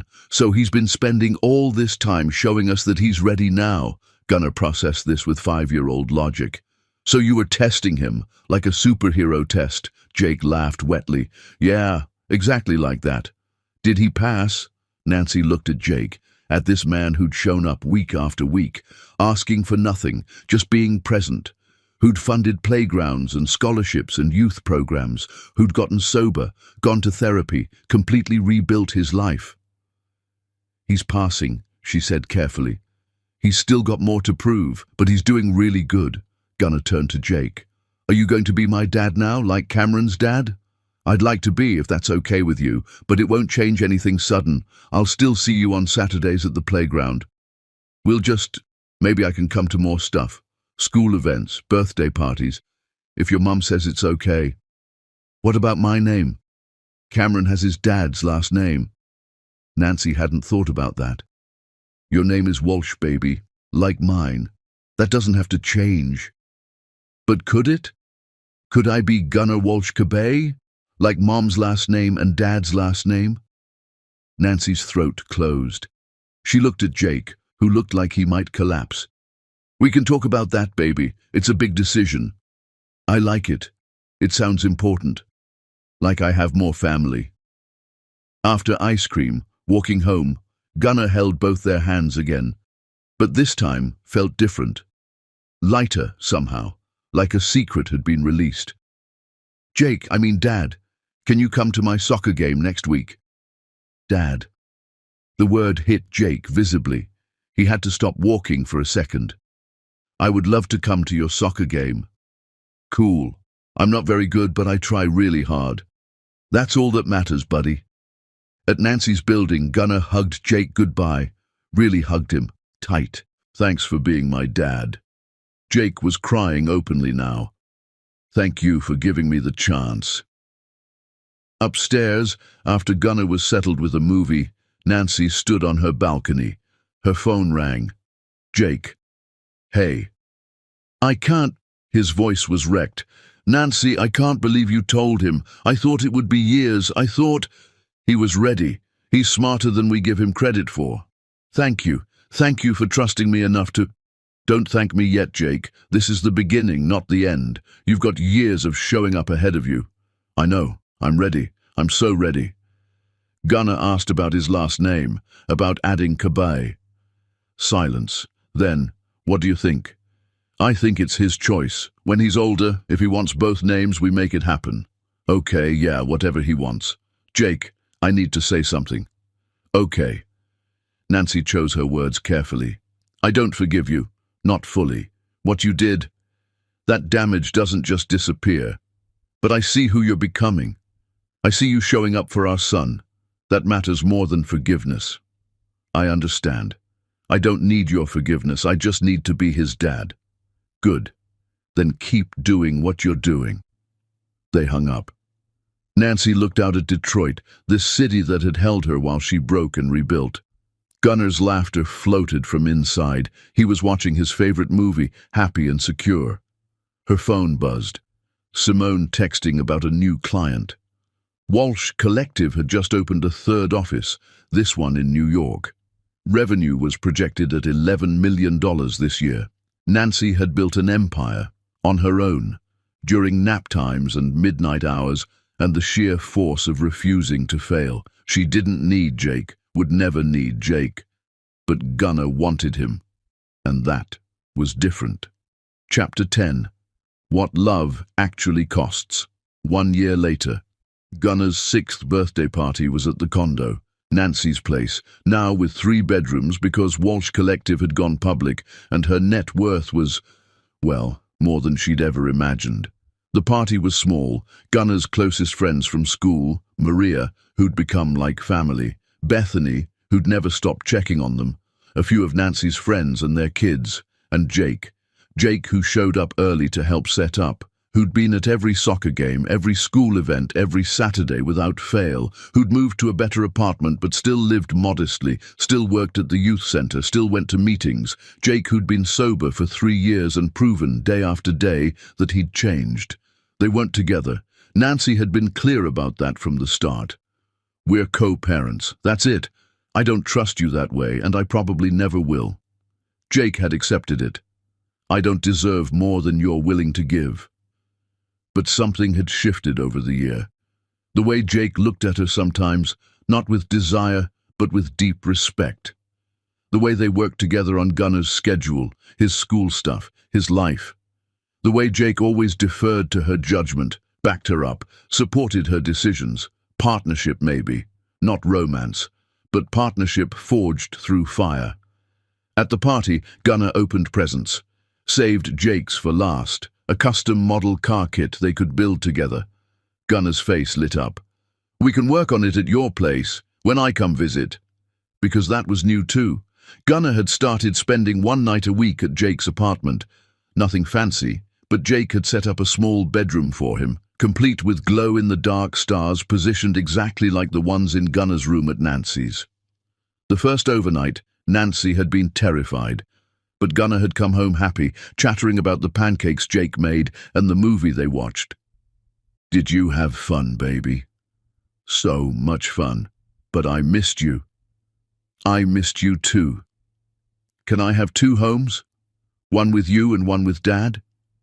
Yeah, baby. You can have 2 homes where you're loved. At the party, while kids ran wild on sugar, one of Nancy's friends, Charisse, pulled her aside. Girl, you know he's in love with you, right? Nancy blinked. What? Jake, the way he looks at you, the way he supports everything you do. He's in love with you. We're just co-parenting. Uh-huh. Keep telling yourself that. Nancy watched Jake across the room. He was helping a kid who'd spilled juice, completely unfazed, laughing. Gunnar ran over, threw his arms around Jake's waist. Jake scooped him up, spun him around, both of them laughing. Nancy felt something. Not love. She wasn't ready for that, might never be ready for that. But something softer than hate, something close to appreciation. After the party wound down, after the last guest left, Jake helped Nancy clean up while Gunnar crashed on the couch, exhausted. "Thank you for today," Jake said, collecting paper plates. "For letting me be part of this. You're his father. Of course you're part of it." "I know, but you didn't have to—" "Jake," Nancy stopped him. "You've proven yourself, okay? You've proven yourself, okay? You've shown up for 2 years straight. You're allowed to stop being surprised that I include you." Jake smiled. "Okay, I'll work on that." They finished cleaning in comfortable silence. Gunnar was fully asleep now, curled up with Chompy. "I'll carry him to his room," Jake offered. "Thanks." Nancy watched Jake lift their son, so gentle, so careful, and carry him down the hall. She heard the sounds of Jake tucking him in, probably adjusting the covers, definitely looking at him with that expression of wonder he still got. Jake came back out. "He's out cold." "Good. He'll sleep well tonight." Awkward pause. Jake should leave. Usually left right after events.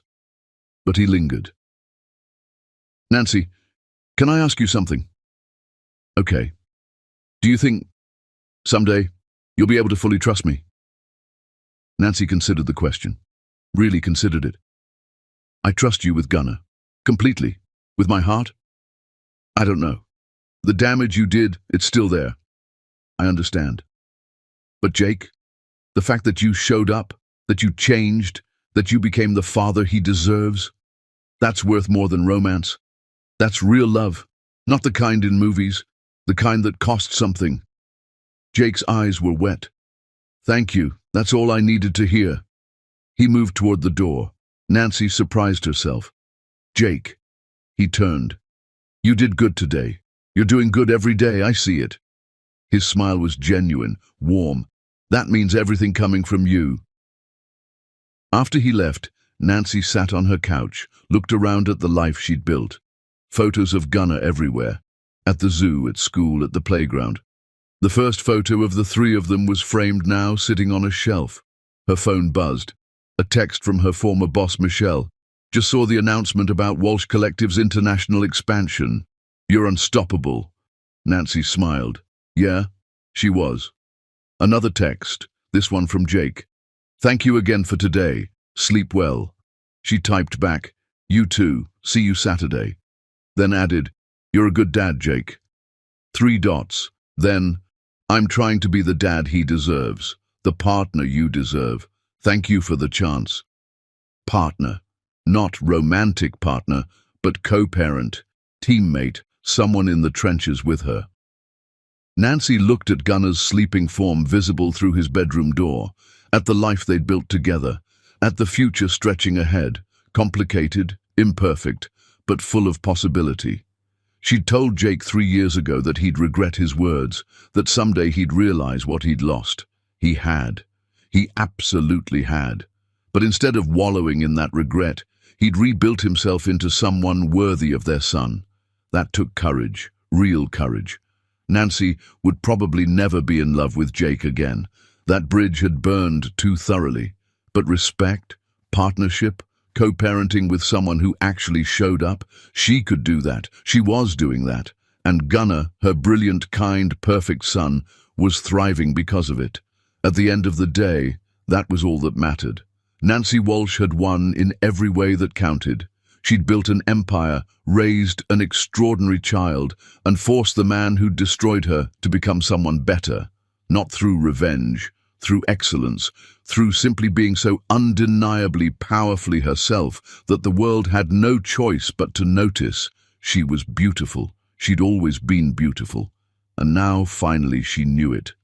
Epilogue. 3 years later, Gunnar Walsh Cabay sat at the kitchen table in his mother's condo, working on a school project about family history. He was 9 now, tall for his age, smart as hell, with his father's grey eyes and his mother's warmth. "Mum, can you tell me again how you and Dad met?" Nancy, making dinner, smiled.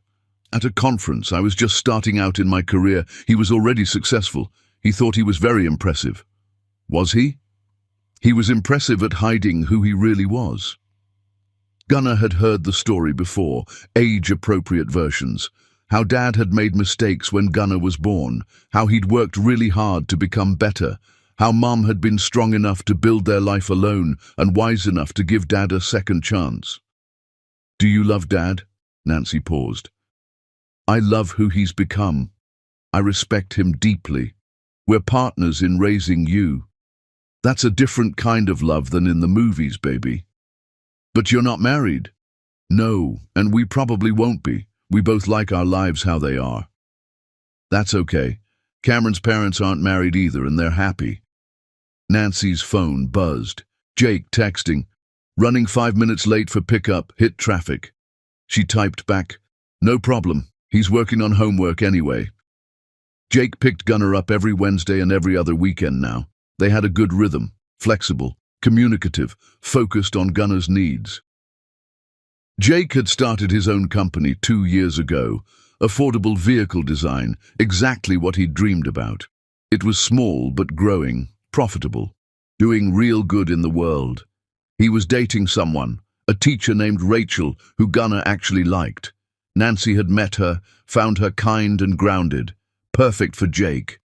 Nancy was seeing someone too, Marcus, the surgeon from years ago.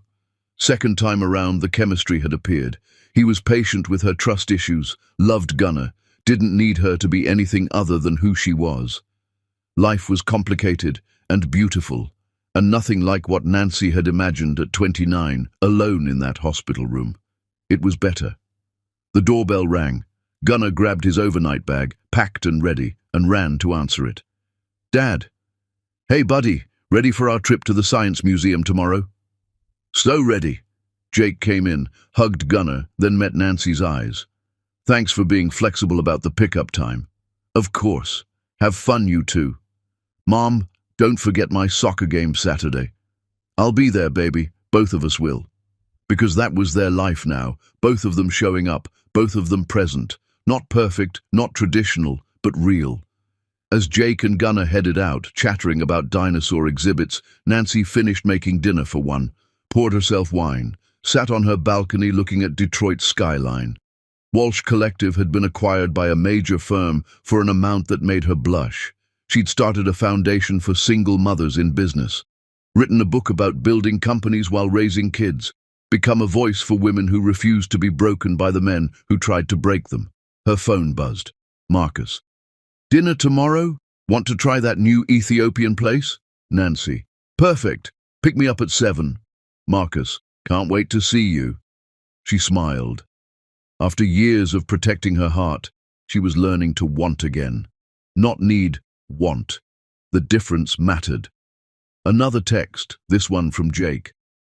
"Gunnar says thank you for packing Chompy. Also, you look really good lately. Happy looks good on you." Nancy paused, then typed, "Thanks, you too. Have fun at the museum." She meant it. She was happy. Jake was happy. Gunnar was thriving. The man who told her she wasn't beautiful anymore had learned, through pain and work and years of showing up, that beauty was never about appearance. It was about strength, resilience, the courage to build something from nothing, and the wisdom to know your worth. Nancy Walsh knew her worth now, and it was priceless.